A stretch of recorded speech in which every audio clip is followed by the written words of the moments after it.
8:38 Nashville's Morning News on Super Talk 99.7 WTN. Do not let me forget Chris, Han, Johnny, and Ken. Yeah. Do not let me forget to tell you what I found in my mother's apartment. Now, It's funny. I don't mean to keep going back to this, but it's actually funny what I found in my mom's apartment. So don't let me forget. Chris, Han, good morning. Good morning. Hey, Chris. Hello. Did you hear what Donald Trump said about Tucker Carlson, about possibly being a VP? I like Tucker a lot. I guess I would. I think I'd say I would because he's got great common sense. So Tucker has great common sense, says Donald Trump. And so, Checks out. And what? Checks out. Yeah, sure. So here's what Tucker said when he was asked about that. Well, it's just so unimaginable. I mean, I haven't led a life that prepares a person for politics. As I said, I don't think I have any like horrible skeletons or anything. It's not that. It's just that that's not how my brain works. I've never done anything like that. I can't imagine spending time with politicians. So what do you think, Chris, about Tucker Carlson being the VP? I think that is a golden ticket. I do. Yeah. See? Told you. I just think that energy and like the newness that would bring, and we'd all be winners for a Tucker Carlson Kamala Harris debate. Oh, definitely. So, all right, but we could have them debate without him being vice president. So that's true. That's true. I don't think Hannity would invite Tucker on for that debate. Well, though. that's true. That's right. I don't think that would get the green light from the higher ups. So I thought because it is my firm belief that you have a man crush on Tucker Carlson. Having a bromance, eh? A little bromance kind of a thing. Bromance. All right. Now the super texts are starting to make sense. I went to the super text line and tried to get a little inside intel on what you boys were talking about. Yeah. And when John in Lawrenceburg says, Dan, now you have to admit that you have a man crush on Chris Hand. It kind of gave me a heads up on where this might go.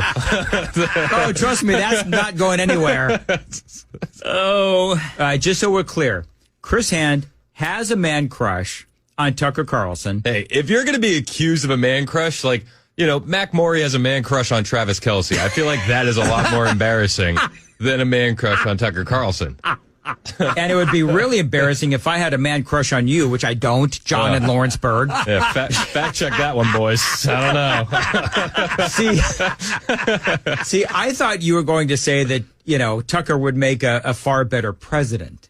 Oh, because Tucker, Chris would say that Tucker plays second banana to no one. So yeah, he's head of the ticket, That's absolutely right. I thought that's what you would say. I did see a sleeper pick for VP that I thought was interesting that I hadn't heard anywhere else. J.D. Vance. Well, yeah, he's been a hardcore Donald Trump supporter. I feel like he'd be a good VP too. I think he would be. See, here's the thing, and I'm going to play one more audio bite from Tucker. Before I talk about J.D. Vance. Before you stop roasting me? Before I stop roasting you. I've got so much more ammunition. I don't know. I mean, that whole world is repugnant to me. So it's a no for now. You can't envision it, but the door's not totally shut. Megyn Kelly. I mean, who knows what happens in the coming year? I think we're in for real volatility, and if there's some way that I could help. Can I ask Chris, because you are knower of all things Tucker, why can't he just say no? Because it's going to be a yes. Oh, snap. But, I'm not bragging, and it's not just a function of money. No, I don't have a mortgage. I'll admit that. But, I live in a 2,000 square foot house. I don't live in luxury at all. But I live very happily, like very, very happily, my wife and I. And with our many, many dogs and our many, many children. So the idea of disrupting that is, I'd really need to feel like, gosh, I have to do this or something, which... So I think when I did this bit way earlier in the program, he's not saying no. He's not saying no at all. But see, I think, and I've said this before, that he is far more influential outside of politics. I think that once you get into politics, then you do start caring about re-elections. In Tucker's case, how he serves the president if he's the vice president, and I don't think that it would be a smart move for him. Really? Really? I think it would be huge. I mean, you see how much they love him in foreign countries and in Spain. Foreign world leaders respect him. He'd be a good diplomat, and he knows foreign policy. I think it'd be awesome. Really? How do you think they'd like him in Ukraine? Well, because he hates Ukraine, or at least the funding for Ukraine. Add that to the list of reasons I want him as VP. There you go. There you go. So I don't believe that it would be in his best interest to become the VP, but.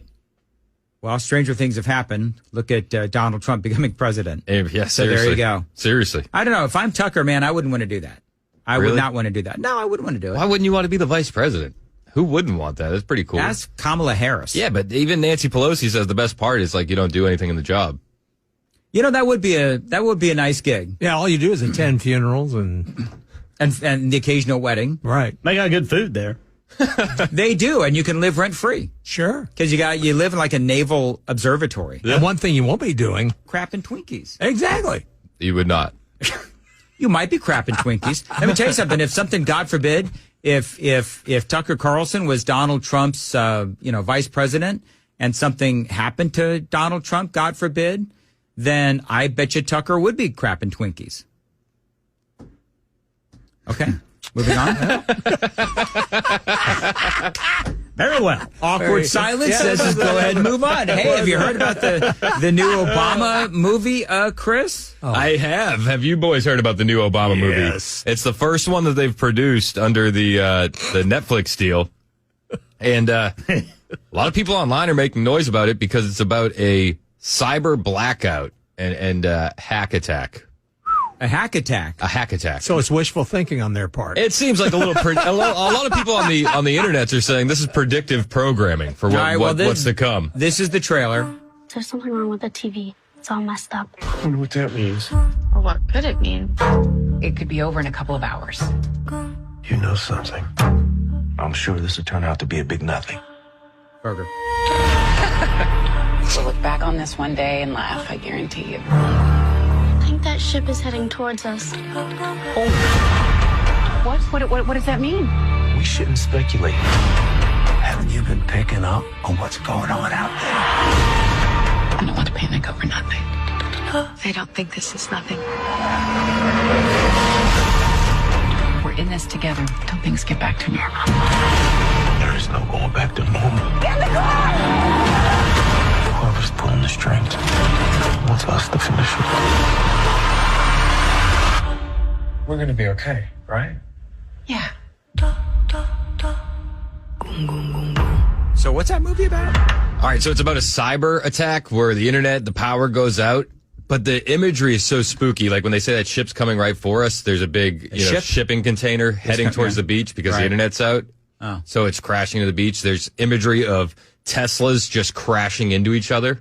Is there really? The roads being completely, just full of cars that are battery operated internet cars that are moving. You heard in the trailer, things are going to get back to normal. They're never going to get back to normal. And like all that kind of imagery. Right. We're in this together, all that kind of stuff. Part of me was like, well, I kind of want to watch this because there's been talks of cyber attacks, global blackouts for years now. Right. The World Economic Forum talks about that.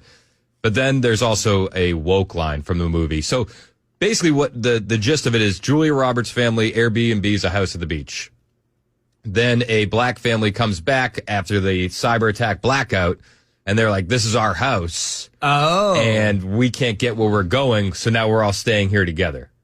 So then there's a woke line in the movie where the black family that's now back at the house are talking, and this is the woke line from the movie. I'm asking for you to remember that if the world falls apart, trust should not be dulled out easily to anyone, especially white people. Yep. Oh, come on. Produced by the Obamas. Checks out. Boy, there's a shocker. Yeah. So it looked pretty good until they were like, hey, by the way, white people are bad. Yeah, don't trust white people. All right, so can you get through the wokeness to watch that movie? See, I can. I can get through it. I think that I'd be able to get through that. I tried to, by the way, watch the Saturday Night Live skit mocking the questioning of the college presidents. Mm-hmm. dude, I couldn't get through 2 minutes. It was really bad. No. So it's not that it's woke. It's just that it's stupid and it's bad and it's not funny. And I think the audience kind of knows that it's not funny. So it's just awkward. And Does the audience still have to wear masks? I don't know. They should probably wear They masks. probably are. They probably should wear their masks to hide that they're going to the They show. probably make the audience wear masks so they can do an audience shot and then dub in the laughter, and nobody knows that they were just sitting there kind of quiet. Do you know what one of the most striking things when you go back to L.A., like I have done now twice in the last 2 months, is all the people wearing masks, walking down the street wearing masks. Still. Well, I don't. Yes, Ken, still. I saw somebody riding a bike wearing a mask. Well, It's like, what is wrong with the you? CDC is now, they're starting to ramp up the mask thing again. Yep, the CDC director wants people to wear masks. But I think here in Tennessee we don't take into account how dangerous fresh air is. So there you go. You know, they always say we're backwards in this state, and Sure. Sure. fresh air is dangerous. Hey, you know what I found in my mom's apartment? What'd you find? So I found a number of things. Now, I've known that my mom was conservative. She and I had many conservative thoughts and talks and everything. I found books by Glenn Beck. All right. And Sean Hannity and El Rushbo. And I also found a MyPillow. Oh, my gosh. Did you take it home? You know what? We had a big conversation because this was a well-used pillow. We had a big conversation about... Most MyPillows are. Yes. We had a big conversation about, because we were, celebrating mom's life. And so we had a conversation about whether it was like creepy and weird to take home mom's pillow because it was a MyPillow. And I was like, oh my God, a MyPillow. I've been thinking about getting one of these forever. And my brother said, why don't you take it home? And I looked at him stunned. I'm like, I don't think I want to do that, even though it's mom's pillow and it's one that she clearly had used and it was on her bed. It just felt creepy and weird. So I decided, no, I'm not going to take mom's pillow. You do know they're machine washable, right? I do know that they're machine washable. I'm still, for whatever reason, it just felt weird. But so that's how conservative my mom was. I love it. She even had a MyPillow. Wow. So there you go. Is that where the base comes from in your family? It just trickles down. It trickles down from mom. Yes. Let me tell you something, and I've said this before. You want to hear an 81, 82-year-old woman start screaming expletives? Just mention Joe Biden. Oh my goodness gracious! And this is a religious woman. She was very religious. Her spiritual bags were packed, as our friend Phil Valentine used to say.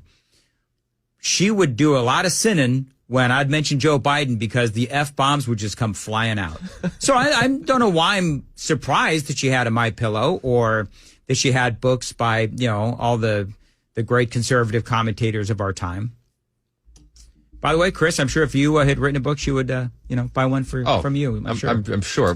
She wouldn't have had to buy it. We would have sent her one. Would you just give her one for free? I would have autographed it, everything. All right, very good. The whole nine. Are you going to order a MyPillow though now? Like, have you given yourself permission? Because I'll be honest with you. I will be honest. I put my head on it. And it was that you're putting the head on the pillow if you're watching on Super Talk TV? That's for the people watching on Super Talk TV. I put my head on it, and it was mighty comfortable.